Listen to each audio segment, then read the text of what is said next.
आज हम बॉटनी की क्लास में पढ़ने जा रहे हैं। बीएससी फर्स्ट सेमेस्टर का जो हमारा टॉपिक रहेगा वो रहेगा आपका बायोफ्यूल। बायोफ्यूल का हिंदी मतलब क्या होता है आपका? जैव ईंधन। मतलब जैव ईंधन क्या होता है आज हम पढ़ेंगे। जैव ईंधन क्या होता है इसकी परिभाषा के बारे में। दूसरा हम जानेंगे जैव ईंधन के क्या क्या उपयोग हैं, यूज ऑफ बायोफ्यूल्स के बारे में। और थर्ड हम पढ़ेंगे इसके जो हार्मफुल एक्टिविटीज़ हैं, इसके जो दोष हैं, इस ईंधन में क्या क्या दोष हैं, अवगुण हैं, उसके बारे में जानेंगे। तो सबसे पहले जो बायोफ्यूल है वो होता क्या है? तो सबसे पहले यदि हम इसकी डेफिनेशन की बात करें तो धरातल पर विद्यमान संपूर्ण वनस्पति और जंतु पदार्थ को हम क्या कहते हैं? बायोफ्यूल या बायोमास कहते हैं। और इन्हीं के द्वारा जो ईंधन प्रयुक्त किया जाता है, इन्हीं के द्वारा जो ईंधन हमें दिया जाता है उसे हम क्या कहते हैं? बायोफ्यूल कहते हैं। यदि हम इसका डीपली उसमें अध्ययन करेंगे तो आएगा जैव ईंधन ऊर्जा का महत्वपूर्ण स्रोत है। बिल्कुल है, जो जैव ईंधन है वो ऊर्जा का एक महत्वपूर्ण हमारे पास तत्व है। जैव ईंधन के बिना हम नहीं कर सकते अपना कोई भी काम। जैसे कि इससे क्या होता है, एक तो देखो आपको क्या नहीं फैलता, पॉल्यूशन भी नहीं फैलता है। मान लीजिए पेड़ की सूखी लकड़ियाँ हैं या हमारे जानवरों का जो गोबर निकलता है उसको हमने कंडे थाप लिए तो उससे कोई एयर पॉल्यूशन नहीं है, कोई उससे कोई गैस नहीं निकल रही है जो हमें नुकसान पहुंचाए। ठीक है, तो वो हमारे लिए क्या होता है? उपयोगी होता है। यदि हम उसको करते हैं, यूज़ करते हैं, जैसा कि आपने देखा होगा पहले लोग इतना बीमार नहीं पड़ते थे। क्यों नहीं पड़ते थे? क्योंकि वो शुद्ध और सही चीज़ों का उपयोग करते हैं। लेकिन आज के ज़माने में हम क्या कर रहे हैं, जितने ज़्यादा से ज़्यादा हम अशुद्ध चीज़ों का उपयोग कर रहे हैं। ठीक है, पहले लोग लकड़ी पे कंडे पे अपना खाना बनाते थे, पकाते थे, तो वो क्या रहता है, एक तो उनके लिए अच्छा रहता था, दूसरा उससे कोई पॉल्यूशन नहीं फैलता था, तो तीसरा उनकी बॉडी में कोई हार्मफुल गैसेस का वो नहीं पहुँचता था।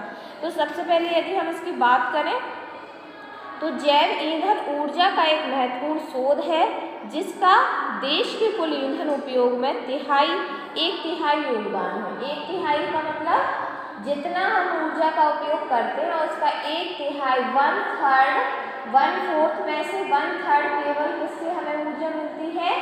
जैव ईंधन से। ठीक है, और ग्रामीण परिवारों में इसकी खपत लगभग 90% है। जो गांव के लोग हैं, ग्रामीण क्षेत्र में रह रहे हैं, उनमें वहाँ पे उनकी जो खपत है वो 90% लोग किसका उपयोग करते हैं? जैव ईंधन का ही उपयोग करते हैं। ईंधन का व्यापक उपयोग खाना बनाने और उष्णता प्राप्त करने में किया जाता है। हमारे उपयोग किए जाने वाले जैव ईंधन में क्या क्या शामिल है जो हम उपयोग करते हैं जैव ईंधन का? एक तो कृषि अवशेष। कृषि अवशेष का मतलब क्या हुआ?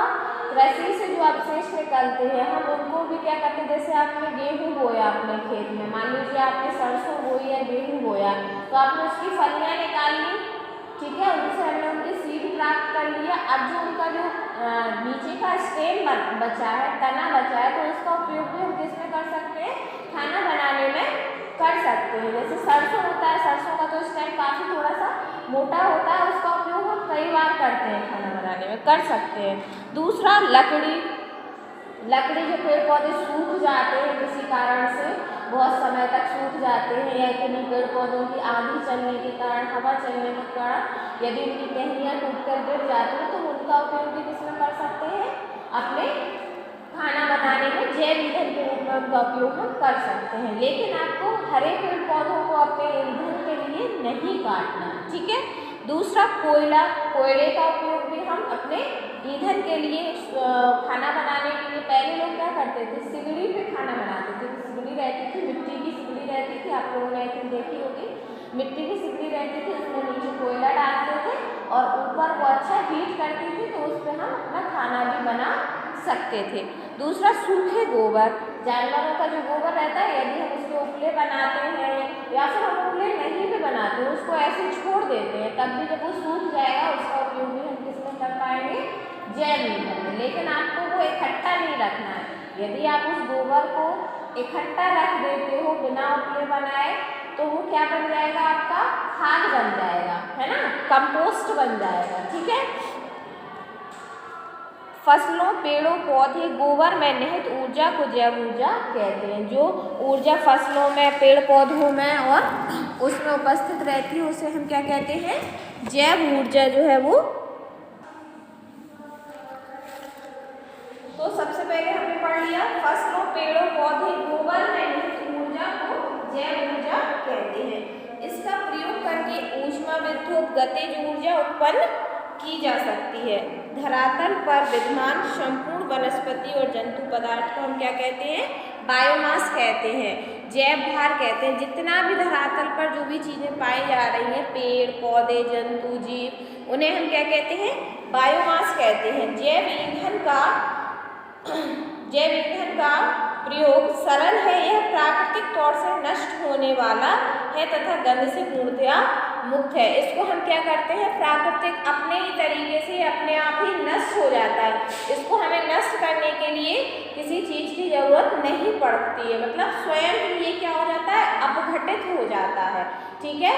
और कोई किसी प्रकार की कोई विषैली गैस जो है वो उत्पन्न नहीं करता है। इसलिए जो आपका जैव ईंधन है या बायोफ्यूल है उसको बहुत अच्छा माना जाता है।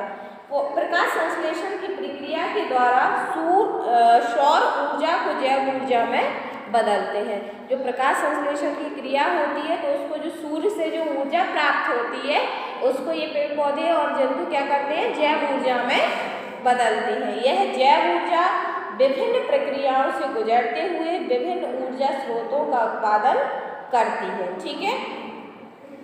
उदाहरण के लिए पशुओं को चारा, जिसके बदले हम गोबर प्राप्त करते हैं। जैसे हमने पशुओं को चारा खिलाया और उसके बदले हमें क्या मिला?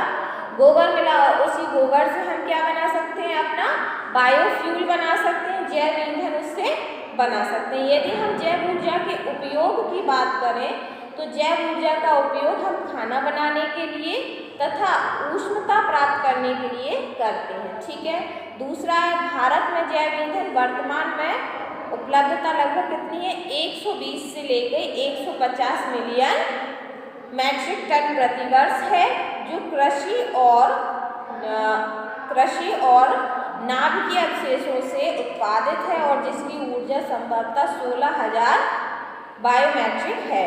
थर्ड, यदि इसके उपयोग की बात करें तो जीवाश्म ईंधन की तुलना में यह एक स्वच्छ ईंधन है। जीवाश्म ईंधन जो हम प्राप्त करते हैं उसकी तुलना में ये क्या है? स्वच्छ ईंधन है। एक प्रकार से जैव ईंधन CO2 का अवशोषण कर हमारे परिवेश को भी स्वच्छ बनाता है, ठीक है। दूसरा, यदि हम बात करें जैव ईंधन के दोष क्या क्या हैं, तो दोष यदि हम बात करें तो जैव ईंधन को एकत्रित करने में कड़ी मेहनत लगती है। जब हम जैव ईंधन को बनाते हैं या बायोफ्यूल को बनाते हैं तो इसको बनाने में एक तो कड़ी मेहनत लगती है। मान लीजिए पहले हमने जंतुओं को चारा काट के खिलाया, फिर चारे से हमें गोबर प्राप्त हुआ, गोबर से फिर हमने उपले बनाए, उपले बना के दैन हम उनको उसके लिए उपयोग करते हैं। एक तो ये टाइम लेके चलता है, उसको टाइम की बहुत ज़रूरत होती है, कड़ी मेहनत लगती है। खाना बनाते समय यदि घर में वेंटिलेशन या रोशनदान नहीं होने के कारण गोबर से बने ईंधन वातावरण को प्रदूषित करते हैं। यदि मान लीजिए आपके घर में वेंटिलेशन नहीं है और आप लकड़ी और कंडे पर खाना बना रहे हैं और वहाँ से उस जो आपका धुआं निकलता है उसको कोई जगह नहीं मिल रही है निकलने के लिए, तो वो क्या करता है? एक प्रकार से आपके बॉडी में घुटन को उत्पन्न करता है, सांस लेने में उसमें तकलीफ होने लगती है। तो ये इसका दोष हो गया।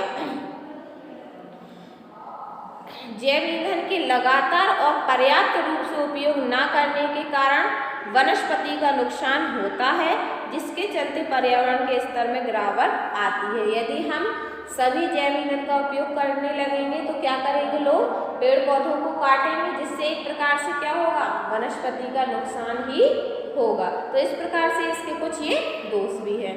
और हम नेक्स्ट क्लास में इसके बारे में पढ़ेंगे कि जैव ईंधन कितने प्रकार के होते हैं, कौन कौन से इसके जैव ईंधन के जो है वो टाइप्स होते हैं। दूसरा हम पढ़ेंगे कि जैव ईंधन जो है उसको कड़ियाँ कौन कौन सी हैं, जैव ईंधन किन किन चीज़ों से मिलकर बनता है, कितना समय लगता है, कितना टाइम टेकिंग है वो, ठीक है। आज की क्लास में इतना ही। नेक्स्ट क्लास में हम कोई नया टॉपिक पढ़ेंगे।